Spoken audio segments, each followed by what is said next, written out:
మాజీ మంత్రి జోగి రమేష్ తనపై చేసిన వ్యాఖ్యలు బాధ కలిగించాయని ఆయన కోడలు మేఘన ఆవేదన వ్యక్తం చేశారు. మంగళవారం మీడియా సమావేశంలో ఆమె కుటుంబ కలహాలపై మాట్లాడారు. తన కొడుకు సమస్య ఏంటో తెలిసి కూడా మా అత్తగారు పెళ్లి చేశారు.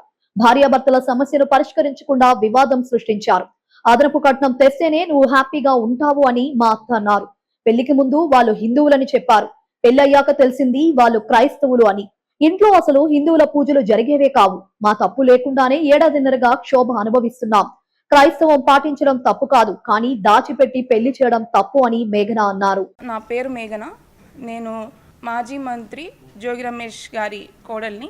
1.5 year బ్యాక్ అంటే May 28, 2025 రోజున జోగి రాజీవ్తో నాకు వివాహం జరిగింది. మా డాడీ కూడా నేను హ్యాపీగా ఉండాలి అని చెప్పి ఎంతో కష్టపడి తన స్తోమతకి మించి కూడా నేను హ్యాపీగా ఉంటాను ఆ ఇంటికి వెళ్తే అని చెప్పేసి జోగి రమేష్ గారి మీద నమ్మకంతో ఆ ఇంటికి నన్ను అప్పచెప్పాడు. కానీ అడుగుపెట్టిన కొన్ని రోజులకే చాలా ప్రాబ్లమ్స్ ఫేస్ చేయాల్సి వచ్చింది. ఎవరైనా పెళ్ళి ఎందుకు చేస్తారండి? హ్యాపీగా ఉండాలి వాళ్ళ అమ్మాయి అబ్బాయి అని చెప్పి పెళ్లి చేస్తారు. బట్ జోగి రమేష్ గారు చేసిన ఉద్దేశం రాంగ్. ఫస్ట్ థింగ్ ఏంటంటే, ఒక పెళ్లి చేసుకున్న తర్వాత ఇద్దరి మధ్యలో గొడవలు వచ్చి విడిపోవడం అనేది కంప్లీట్ డిఫరెంట్ స్టోరీ. బట్ నా పెళ్ళి అట్లా జరగలేదు. ఖచ్చితంగా ఈ పెళ్ళి ఉండదు, ఇది ఉండే పెళ్ళి కాదు అని చెప్పి అతని కొడుకుకి ఉన్న ప్రాబ్లము ముందే అతనికి తెలిసే, ఖచ్చితంగా వాళ్ళ కుటుంబం మొత్తానికి తెలిసే నాకు ఈ పెళ్లి చేశారు. అది నేను 100కి 100% చెప్పగలను. పెళ్ళికి ముందు ఇలా తెలిసి ఒక అమ్మాయి గొంతుని కోయడం అనేది చాలా పెద్ద నేరము. ఇట్లా ఇప్పుడు తనకు కూడా ఒక కూతురు ఉంది. తన కూతురు కూడా ఇట్లా జరిగితే ఏం చేస్తారు? నిన్న జోగి రమేష్ గారు జరిగిన ప్రెస్ మీట్లో ఒక విషయం చెప్పాడనమాట. మా ఇద్దరి మధ్యలో మనస్పర్ధలు, గొడవలు రావడం వల్ల డిస్టర్బెన్సెస్ వచ్చి వాళ్ళు ఏదో విడిపోతున్నారు, బట్ ఇప్పుడు కూడా కలిసి ఉండాలని అనుకుంటున్నాను అంటున్నాడు. అసలు మా ఇద్దరి మధ్యలో ఏం గొడవలు వచ్చాయి? అసలు ప్రాబ్లం ఏంటి? నేను చేసిన తప్పేంటి?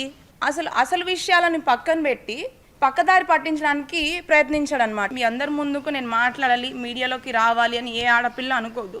బట్ నేను రావాల్సి వచ్చింది. ఎందుకంటే నిన్న జోగి రమేష్ గారు చేసిన కొన్ని వ్యాఖ్యల వల్ల నాకు చాలా అంటే చాలా బాధ కలిగింది. ఎందుకంటే అతను చేసిన అన్యాయము, వాళ్ళ ఇంట్లో నేను ఎదుర్కొన్న సమస్యలను పక్కన పెట్టి ఆయన సింపతికి ఏం చేద్దాం అనుకున్నారా, లేకపోతే ఇది రాజకీయ కోణంలోకి తీసుకొని వెళ్దాం అనుకుంటున్నారా అనేది నాకు అర్థం కావట్లేదు.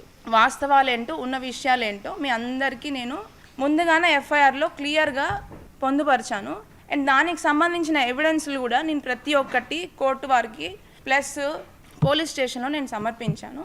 పెళ్ళయి ఎన్నో ఆశలతో అడుగుపెట్టాను. ఫస్ట్ తగిలిన షాక్ ఏంటి అంటే, అబ్బాయికి రాజీవ్కి అసలు ఉన్న ప్రాబ్లం ఏంటి, మాకైన గొడవలు ఏంటి, ఆ విషయాలన్నిటినీ కూడా వాళ్ళకి తెలుసు. వాళ్ళే నా తల్లి తండ్రి అనుకొని వాళ్ళకే చెప్పుకున్నాను నా కష్టాలన్నీ కూడా. ఇట్లా జరుగుతుంది, ఇలా జరుగుతుంది, ఇట్లా నాతో సరిగ్గా ఉండట్లేదు అని చెప్పి.